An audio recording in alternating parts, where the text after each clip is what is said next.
You're listening to the 10-minute podcast challenge that will prove every place is the same.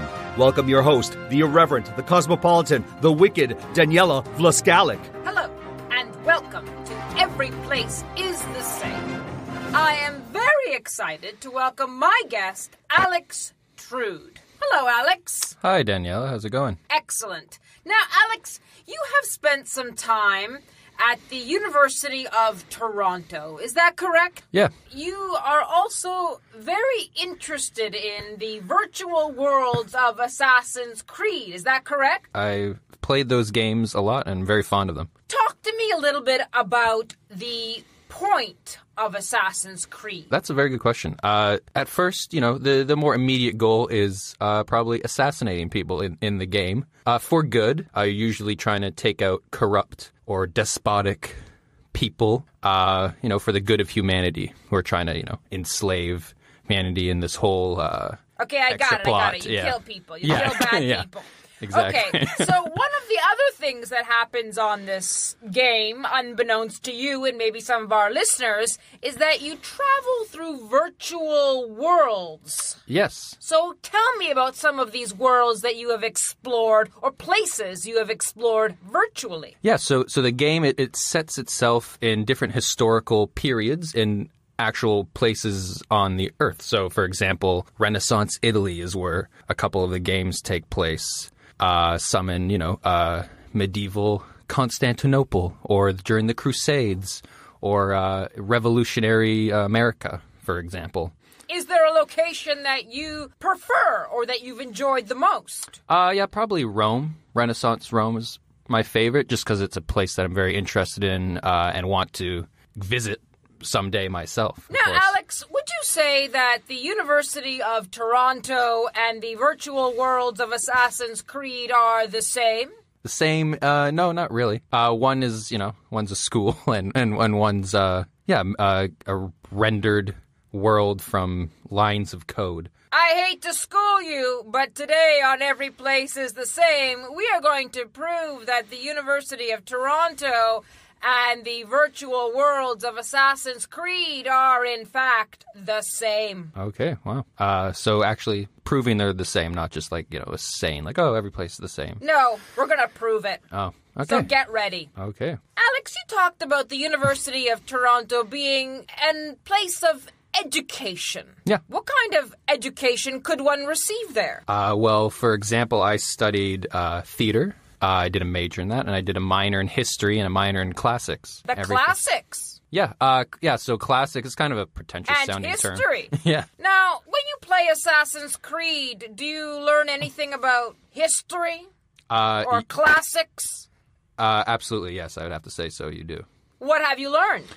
For example, I've learned all about, the Medicis, the papacy in Rome, for example, Rodrigo Borgia, that whole family. I've learned how society functioned to an extent because, you actually walk around and you see these people. You see merchants selling you things and you see, And what did you learn in your history classes at the University of Toronto? Studied a bit of medieval history as well as early modern European history. Learned about classical Rome, classical Greece. Those are my minors, of course, and then I learned about theater and performance and plays. That's the same, isn't it? Which part? The history part, yeah, Alex, the history part. Okay, yeah, then yes, I would say that's, they're both ways to learn history, I would say. Tell me about the architecture around the University of Toronto campus. Yeah, so it's pretty nice. There's like a blending of the old with the new, I would say. There's some older buildings, back from the 1800s. They're Romanesque buildings. That's the architectural style. Yeah, there's columns, that's for sure. Now, are there Romanesque-type buildings in the virtual worlds of Assassin's Creed?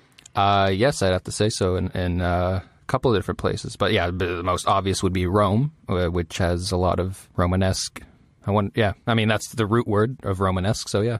You talked about theater, the arts. Yes. Tell me more about that with the University of Toronto. I took several classes, studying different types of theater, avant-garde, collaborative Is Assassin's Creed a collaborative or theatrical art form? A video game, yeah. It does combine a lot of elements of theater, I would say, or film or acting. Are you playing a character when you play Assassin's Creed? Yeah, exactly. You are playing a role, actually, you could say, when you're in Assassin's Creed. Who do you play? Actually, the game's kind of weird where it divides you into a modern-day persona and a historical persona. So in the modern day, you play this character named Desmond Miles, a bartender from New York City who ends up getting put into this device that accesses DNA.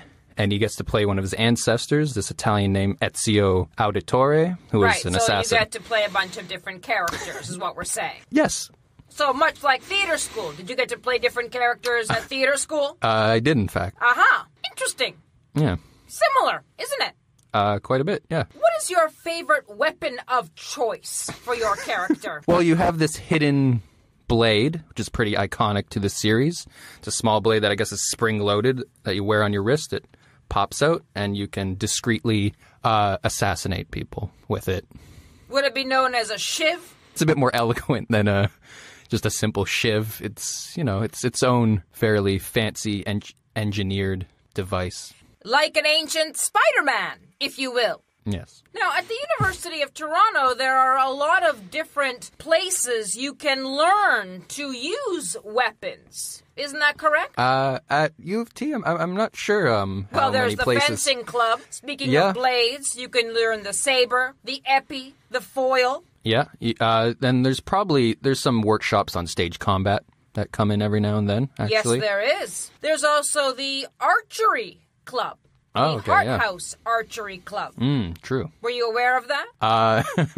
No, I wasn't actually, but it makes sense. It's the most popular weapon on Assassin's Creed is the fanged bow. Are you familiar with that weapon? But yeah, you use various types of bows in some of the later games. So archery or fencing could come in handy. Yeah, but potentially. Something you could use in both places. I mean, fencing's, it's less of a historical, combat technique, more of, a thing for dueling. Have you ever fenced, Alex?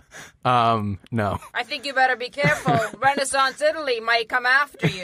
Where does your character like to go for coffee in Assassin's Creed? In one of the games, there was coffee, like in Constantinople. The Café Theater, coffee house, a popular place to meet with other assassins. Oh, interesting. I haven't heard of that one specifically. I mean, there's a lot of games to be. Do you play this game, Alex? Well, it's a series, so I played quite a few, almost all of the games, but that might be the one that takes place in Victorian London. Do you find that these are the types of excuses you give your profs at the U of T? Yeah, that's, I guess, sometimes the excuse I will give in tutorial. I haven't read that reading just because I've had several others to read. Been too busy playing Assassin's Creed. Perhaps. If you're feeling like you need something a little stronger to fortify yourself, where do you like to go to have a drink? There's a couple places near the campus. For example, there's Einstein's, which is a classic hangout of U of T students. I'm not sure if you know this, Alex, but the wine specialists of Lot 18 have teamed up with Ubisoft and have made wines named after your favorite Assassin's Creed characters. Oh, I was not aware of that. Where would your character have a drink? I think like any of the taverns around the city. Numerous taverns, then? Yeah, there's a fair amount. What is your preferred beverage? Myself or my character? Are they one and the same? Not necessarily. I'm like someone who likes to take a break from my roles, when when I'm playing a certain role. So less Stanislavski than one might think. Yeah, perhaps. No, I prefer a good beer or ale. I guess sometimes that lines up with the Assassin's Creed character I'm playing at the time. What about wine? Do you enjoy wine? Yeah, actually, I quite enjoy wine. I'm more of a white wine guy, but definitely wine was drank pretty heavily back in the day back in Renaissance Italy, that's for sure. Yes, it was. And are you aware that in November 2017, the U of T team of archaeologists contributed to the discovery of an 8,000-year-old wine production facility in the Republic of Georgia? Really? It is said to be known the earliest evidence of wine making. Oh, that's cool. Let's talk about Rome. Okay. The Romans put forward a lot of advancements in medicine. I believe so. For example, Marcus Terentius Varro believed that disease came from small little creatures that were too small for the human eye to detect. Right, yeah. Actually, I remember reading about that. What would we call that today? Bacteria or germs. Absolutely. The U of T, as you may or may not know, is the birthplace of insulin. Yeah, I have heard that. As well as stem cell research. Oh, cool.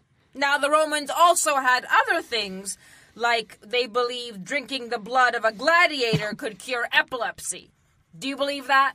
No, I don't believe that to be true. Have you ever drank the blood of a gladiator on the U of T campus or in Assassin's Creed? No, I haven't. So we can't be sure if drinking the blood of a gladiator can cure disease or not. I guess we can't. No. What do you feel university prepared you for in life? I'd say it prepared me to be to be an actor for sure, to learn how to analyze things and think critically. Yeah, how to keep a schedule, manage a busy life. What about Assassin's Creed? What has that prepared you for in life? I guess it prepared me to, sometimes question authority, sometimes to how to interact with other people. So you would say that both of these places prepared you for life? In different manners, they prepared me for different aspects of life. Alex, as a tree through the ages, velat arbor evo. Thank you. I don't actually know what that means. That is the university motto of the University of Good Toronto. to know. Clearly Latin wasn't your major. Yeah, no. Whether you have a passion for history or the classics, whether you just love attending the theater and get engrossed in good characters, or whether you just love a good street fight with your foils or your shivs, I think that Alex Treude, you have helped us prove that the University of Toronto campus and the virtual worlds of Assassin's Creed are the same. Yeah, wow, I guess I have. You didn't have to drink the blood of a gladiator to know that. Yeah, I guess not. You just listened to Every Place is the Same, hosted by Daniela Vlaskalic and directed by Marco Timpano. Leave us a 5-star review on iTunes, Stitcher, or wherever you listen. Follow us on Twitter and Instagram or join our Patreon page. Until the next time, enjoy your travels.